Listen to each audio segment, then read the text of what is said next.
which boils down to what to ask, anything that's related to CSS, how to answer with respect. If you can't respect someone when you answer, don't answer. I don't care if you have the right answer. Don't do it.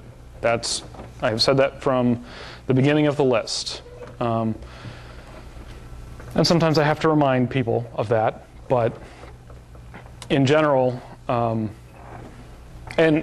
part of that is, what I've said is, answer the question that was asked. All right? Even if you want to follow it up with, but here's another approach you might want to consider, it's probably better for the following reasons, that's fine. But what I have found in other lists, and I try to avoid on CSS Discuss, is one of the fastest ways to get people shouting at each other is for someone to post a question and for someone else to answer with, well, don't do it that way, that's just stupid, do it this way instead. Right? Much better is, well, if you want to do that, then here's how you do that. But how about this? This is another way of solving the same problem, except here's why I think it's better. Because in a lot of cases, what I found was people who answered the, well, that's stupid, why would you do it that way? Do it this other way instead. The answer comes back, I have to do it that way for reasons X, Y, and Z. And then, of course, the person who originally said, you should not do it that way, then has to demonstrate why those are bad reasons, and it just goes on forever. So, interestingly enough, I've had on occasion email from people who have said, I have a mailing list, and can I copy your policies for my mailing list? Sure, go for it. That's fine. Or sometimes pieces of them to send out to their list members. But these are the basic rules of the road, and everything really about the administration of the list is aimed at preserving this right here. Basically having this be the nature of the list.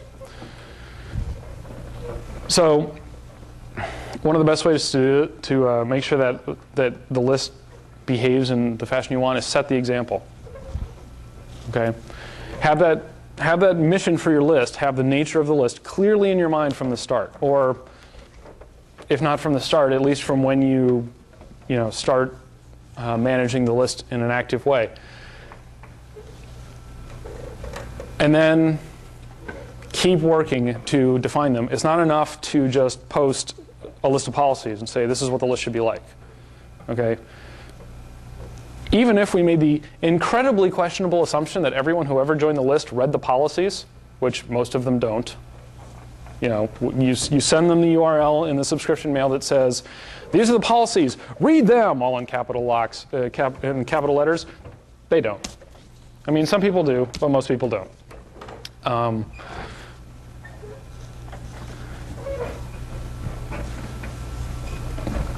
If you have a particular scope for the list, obviously if it's a general talk list, you don't have to worry about that part, but then you also don't have to worry about keeping it civil because it won't stay that way.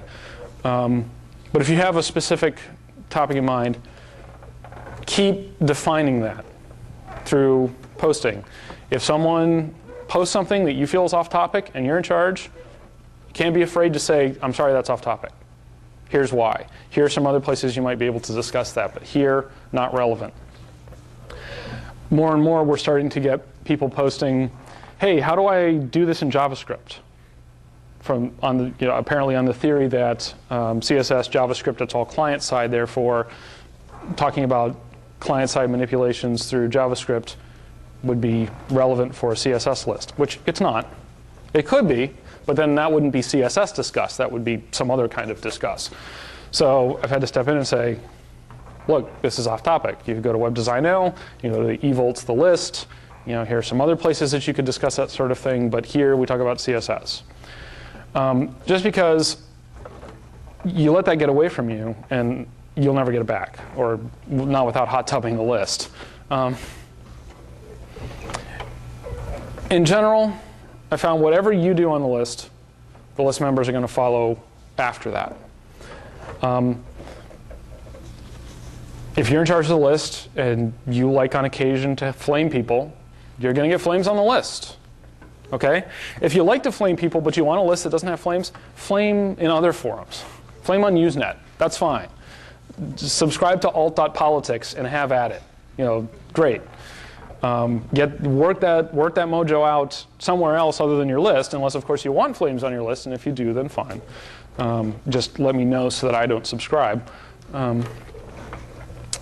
But that's what's going to happen. And the good thing is, if you can set an example that others start to follow, then those people serve as examples to other people who join the list, which is kind of important because, as much as I'd like to think that everyone who comes to the list, holds me in high regard, 6,000 people are not all going to follow my example. But they will follow the general example they see, not only from posts that I make, but posts other people make.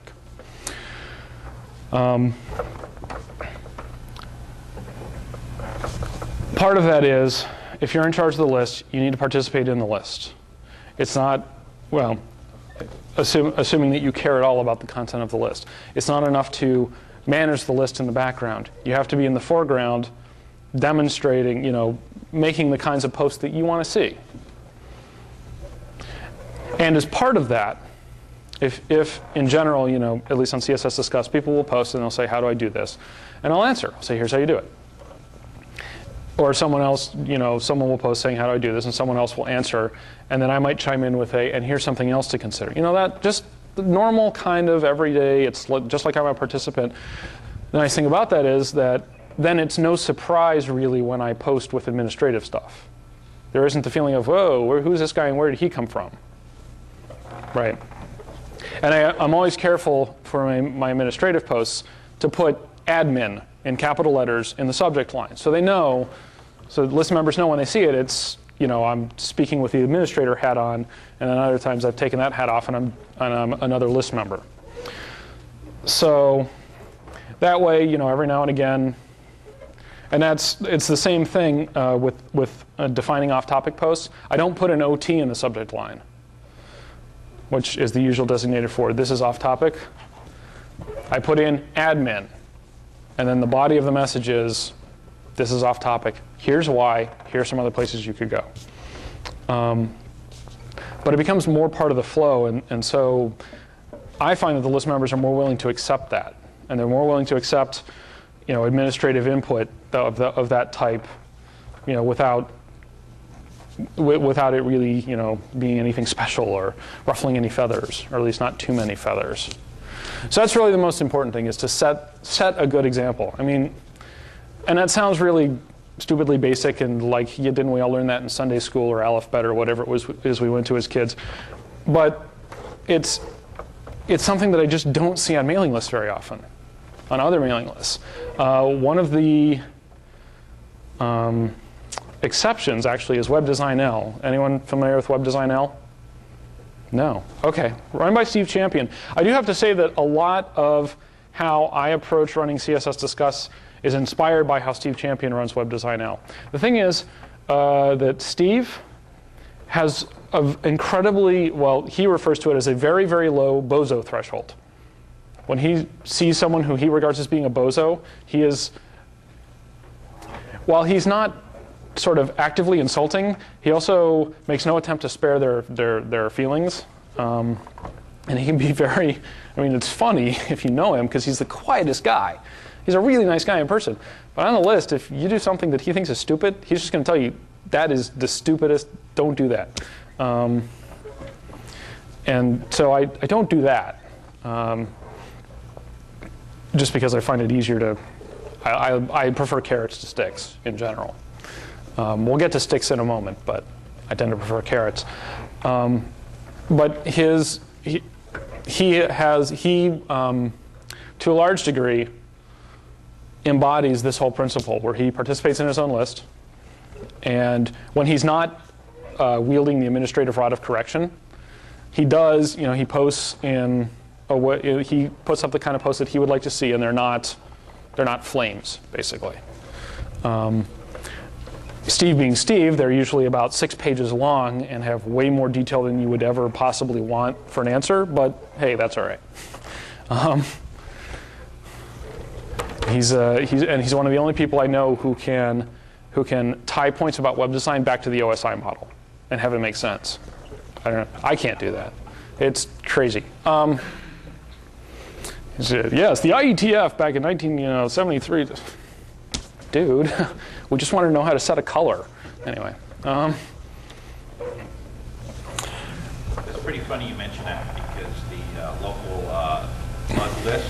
Had an engineer that's been involved in Linux for eons. Okay. Once he's in town for a few months for a consulting gig, being a geek, I could understand his total geekness being an engineer, but a lot of the other old people on the list didn't appreciate his long, detailed code, right, and pretty much forced him off the list.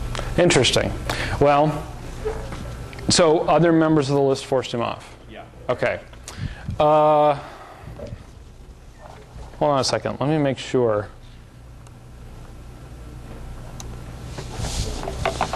I'll get back to that in a bit. Sure. Get back to what I want to say about that sort of thing. This I have found to be incredibly useful. Being on top of list policy violations, even the small ones, really helps. But especially for the small list policy violations, do it in direct email. Don't do it on the list. Okay? The classic version here for me is when somebody excessively quotes. Now, 95 times out of 100, that means that they've top posted, or they have like 3 lines of response and then there's an entire quoted message underneath it. Which that particular ordering drives me crazy anyway, but I don't tell them that that's wrong. What I do, the beginning of sort of this form message that I send to them is, I'm writing you off list to request a change in your quoting policy. The practice of quoting most or all of a message unnecessarily inflates message sizes and drives up traffic as well as makes life more difficult for digest readers. Okay?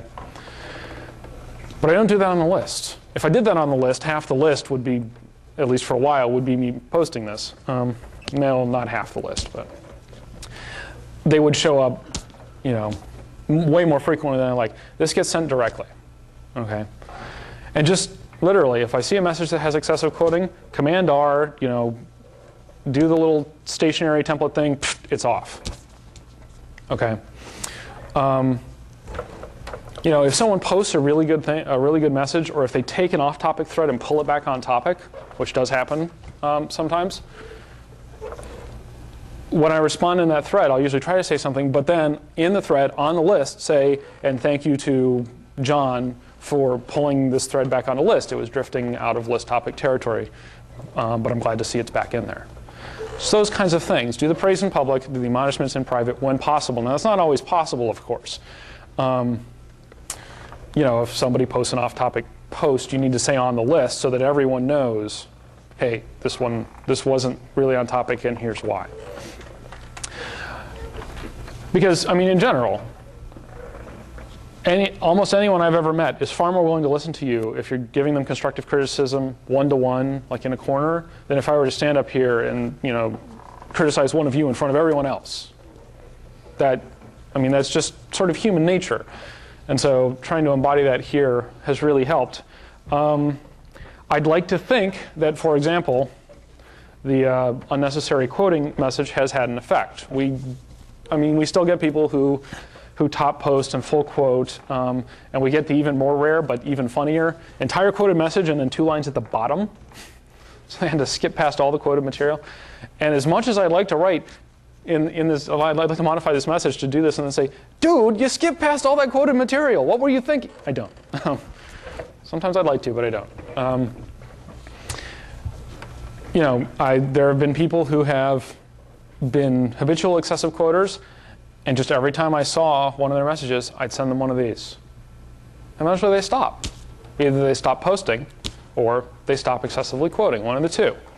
And sometimes they'll write me back, and they'll say, why is this such a big deal? And then I will explain it to them. Well, you know, if you think about it, we have almost 6,000 members and 6,000 accounts. So every extra character you send is an extra 6 kilobytes of bandwidth that gets consumed.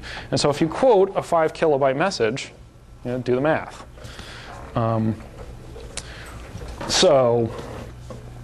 Well, except they say it more politely than that. You know, or they'll say, occasionally, and I just saw this actually on Web Design L the other day, someone top posted, and that's one of those things that drives Steve crazy too. So he posted basically a don't top post, and someone else responded with, wow, top posting, that's a term I'd never heard before. What? I mean, I can understand it on, you know, like basic, I just got started in web